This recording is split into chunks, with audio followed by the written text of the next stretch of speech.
Hello, good people of St. Martin, and welcome to the video series by the Integrity Chamber. Let's talk about integrity.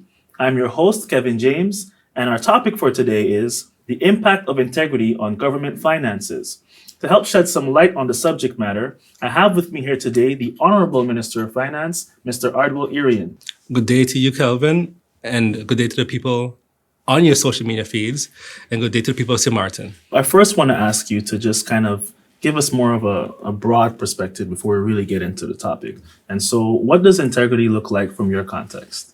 Integrity for me, and I will say even for the ministry, because now we've also created our values in the ministry. And the first part of the values is I care, and the I stands for integrity. And that integrity for us means always doing the right thing. And on top of that, it's we believe also in having a continuous belief in this. So always acting on, always doing the right thing. So that's what integrity means for us. Always do the right thing. But on top of that, always acting on that belief continuously.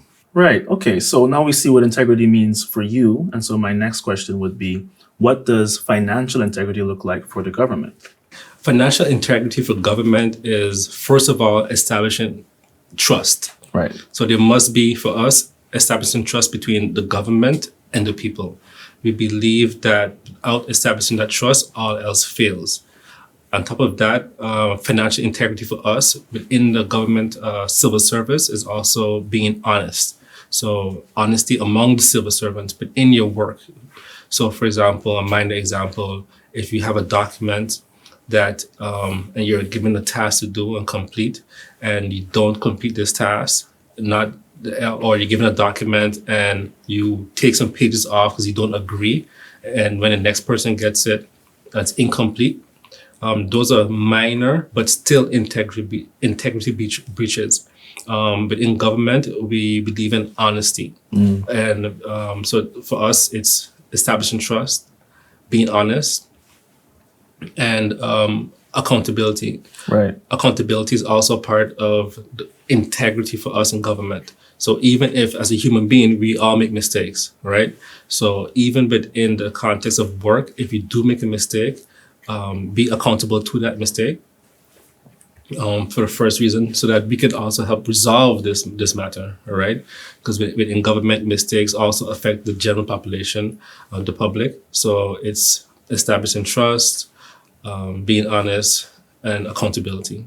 I like that. And you said something very important that is good for us to understand, is that integrity is not about being perfect. No. It's really about taking responsibility when things don't go the way that they should. Yes. And that's really the best you can ask for anyone. And I will also say, especially working with the Integrity Chamber for the last 2.5 years, integrity is also something that you can continuously learn. Right. So, yes, you have that value that you grew up with, that you know that right and wrong.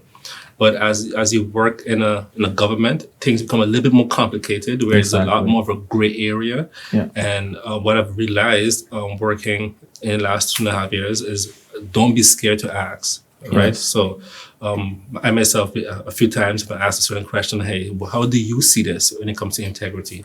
And I believe that programs like this that you're doing now will continue to help not just educate the population, government, but also the population on, yes, we know right from wrong, but at a high level, working in a company or business, there are also areas where you might think it's normal, right? But you could also suffer integrity breaches.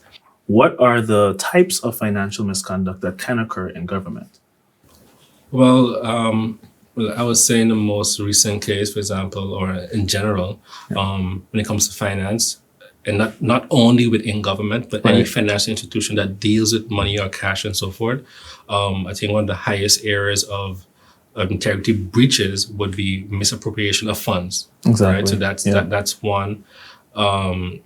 Misleading documents. So and that's even a more, let's say, comical one. For example, if you know, for example, that we have to pay the Integrity Chamber between the 26th and 28th, and the staff intentionally does not make this payment happen, right? Which then affects the working efforts of the Integrity Chamber, is also an integrity breach, right? So when you intentionally not execute your task to mess up the efforts of another entity or person, that could be also considered an integrity breach. Indeed.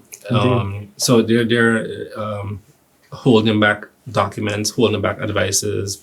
Also, another integrity breach could be that one I used to get a couple of times of blaming the minister. So hey, the document is on the minister's desk, for example. Oh, we heard it a lot. Yeah. Knowing that it's not on the minister's desk, Right. right? So there's a lot of areas where persons may not realize that they are acting on integrity breaches without them knowing. Yeah, I heard that. And even bigger than that, not understanding the effects of these breaches. So I would say those are some of the areas we could look at within the Ministry of Finance, at least, of integrity breaches that can potentially happen. What can be done to avoid these consequences? Because now we talk about the breaches, Right. and I think what's important also for establishing what a breach is establishing processes. Okay. Right. So, of course, I could have an opinion and say, okay, what you did was wrong. Right. But we also discussed early on about education. All right. So I think it's also, and we also discuss accountability. Right.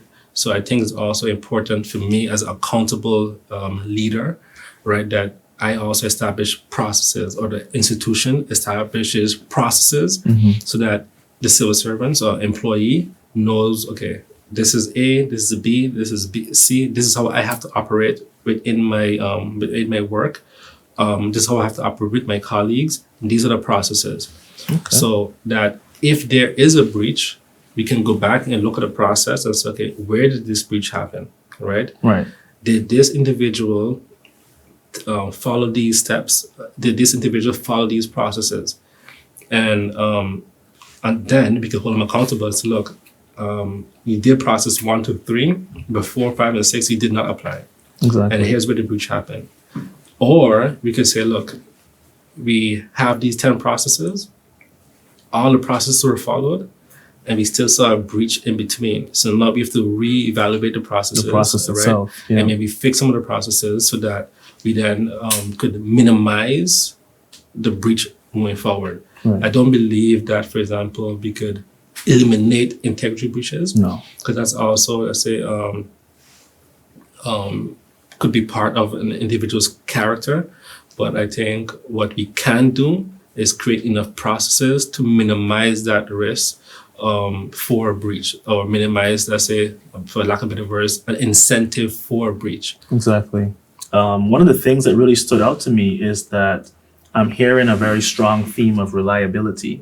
Yes. And I think we know that this is something that is associated with integrity in several contexts, even outside of the government. But I think specifically for the Ministry of Finance, for the finance department, reliability becomes so much more crucial because quite literally there are so many persons relying on, the integrity of the persons that work there.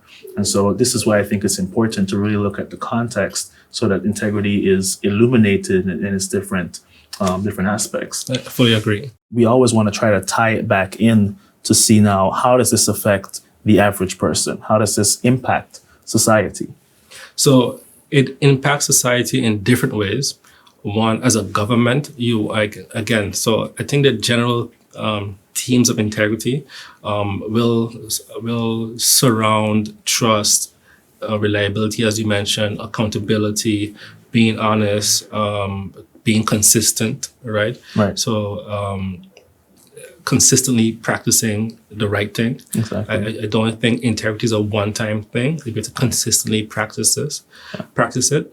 And the impact on society would be that as a government, right, and as a country, we want to attract investors, for example, right?